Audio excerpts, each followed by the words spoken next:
दे भी दिया तो गारंटी नहीं है कि आपका नाम वोटर लिस्ट पे आएगा, क्योंकि फिर आपको साबित करना पड़ेगा कि आपके मां बाप, आपका खानदान 2003 में कहां था। यानी कि आपको अपनी नागरिकता साबित करनी पड़ेगी, और जो साबित नहीं कर पाएंगे उन पे कैंची चलेगी।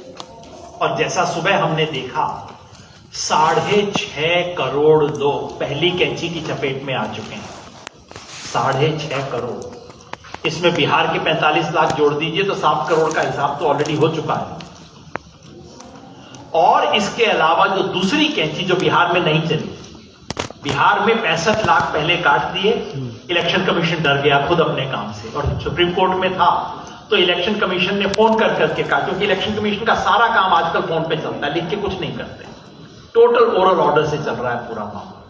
इलेक्शन कमीशन ने फोन करके लोगों को बोला भैया और मत काटना, सब बीएलओ को बोल दिया कि नहीं अब लोगों के कागज बागज मत देखो और कटाई करना बंद कर दो। तो नहीं कटे, पहले राउंड में 65 लाख कटे, दूसरे में सिर्फ 3.5 लाख कटे, क्योंकि आदेश था कि और नहीं काटते। पर यूपी में ऐसा आदेश आएगा नहीं, यूपी में आदेश यह आएगा कि शुरू के जो 3 करोड़ है इनको तो घटाओ भाई, हमारे अपने वोटर कहीं कट रहे हैं, जरा ध्यान रखो ना।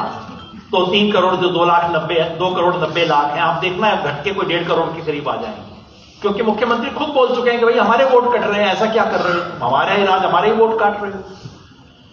लेकिन दूसरी कैंची ठीक से चलेगी उत्तर प्रदेश में, जब आपसे कहा जाएगा कि आपका नागरिकता साबित नहीं हो रही है, और वो बहुत बड़ा हो सकता है। और उसके दायरे में भी जैसा हमने सुबह देखा, कम से कम 6 करोड़ लोग दूसरी कैंची के दायरे में भी हैं।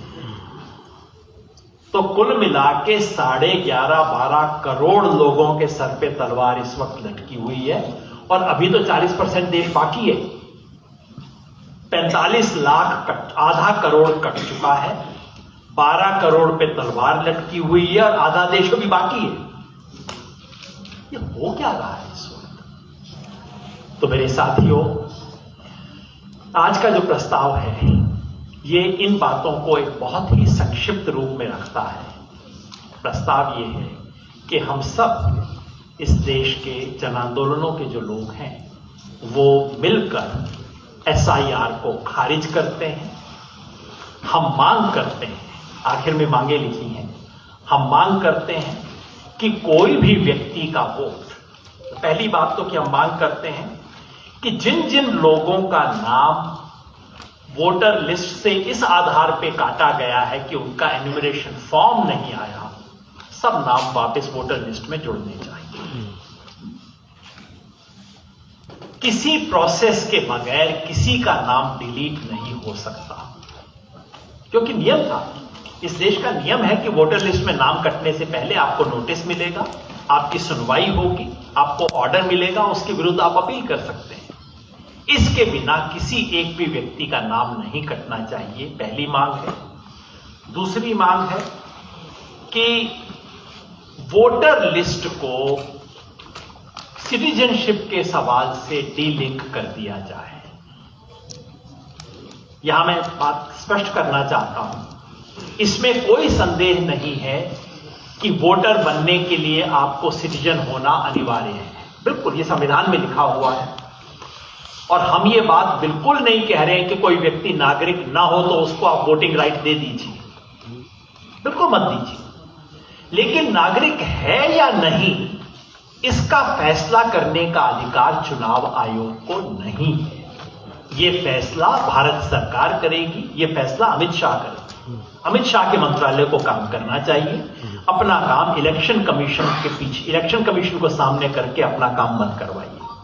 और ये मैं नहीं कह रहा, सुप्रीम कोर्ट बार बार कह चुका है कि यह काम नहीं है इलेक्शन कमीशन का।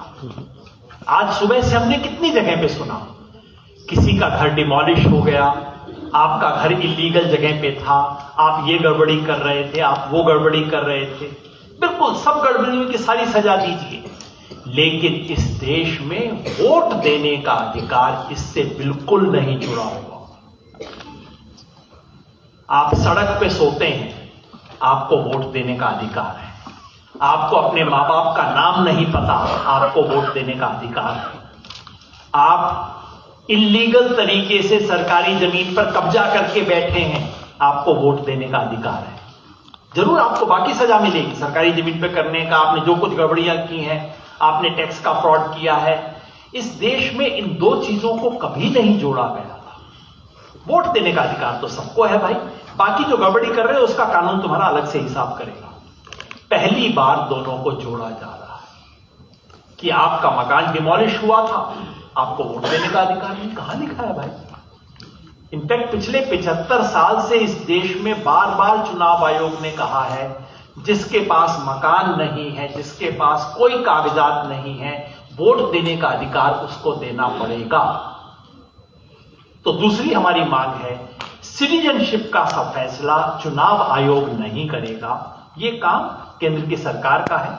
सरकार जब कह दे कि फला व्यक्ति नागरिक नहीं है, तो चुनाव आयोग बिल्कुल कांटा लगा दे उसके नाम के सामने, हमें कोई दिक्कत नहीं है। यह तय करना चुनाव आयोग का काम नहीं है। तीसरी मांग हमारी है कि जो इस देश का पुराना कानून था कि जो व्यक्ति वोटर लिस्ट पे है उसको अपनी नागरिकता दोबारा साबित नहीं करनी पड़ेगी, वो नागरिक माना जाएगा। और अगर कोई डॉक्यूमेंट मांगे जाएंगे, जो कि हर नए वोटर से मांगे जा रहे हैं, पिछले 20 साल से मांगे जा रहे हैं, उसमें कोई नई बात नहीं है। आप डॉक्यूमेंट वो मांगिए जो लोगों के पास हो। जो डॉक्यूमेंट आप जानते हैं कि लोगों के पास नहीं है, वो कैसे मांग सकते हो आप लोगों से? ये तो बिल्कुल वही अमेरिका वाला मामला हो गया कि मैंने पहले तय किया कि इसके पास क्या डॉक्यूमेंट नहीं होगा और फिर वही कंडीशन लगाया ताकि ये कमरे में ना घुस पाए। ये तो आप नहीं कर सकते। आप कैसे कह सकते हो इस देश में 75 साल से जो लोगों को जो डॉक्यूमेंट आपने दिए नहीं, मतलब जो डॉक्यूमेंट है वो मैं मानूंगा नहीं, जो नहीं है वो मैं मांगूंगा, ये कैसे नियम हो सकता है? तो ये तीन हम मांग कर रहे हैं और इसके साथ साथ हम आह्वान कर रहे हैं इस देश के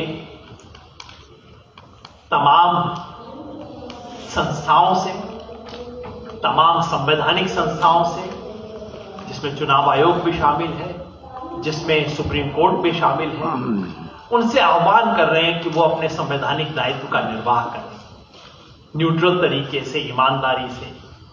हम आह्वान कर रहे हैं तमाम पार्टियों से, उन तमाम पार्टियों से जिन्हें इस देश के संविधान में आस्था है, कि सब लोग मिलकर इसका विरोध करें। यह सवाल इस वक्त एक दूसरे से उलझने का नहीं है, कम से कम ये एक सवाल है जिसपे इस देश के तमाम उन पार्टियों को जो संविधान के पक्ष में खड़ी हैं, उनको एक होना चाहिए।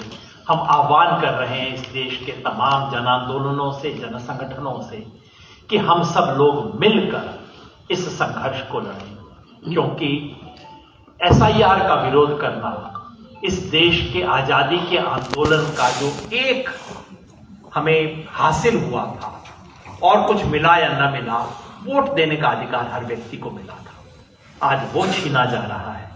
वो उसके विरुद्ध संघर्ष करेंगे, हम सब लोग मिलके लड़ेंगे, और लड़ेंगे तो जीतेंगे।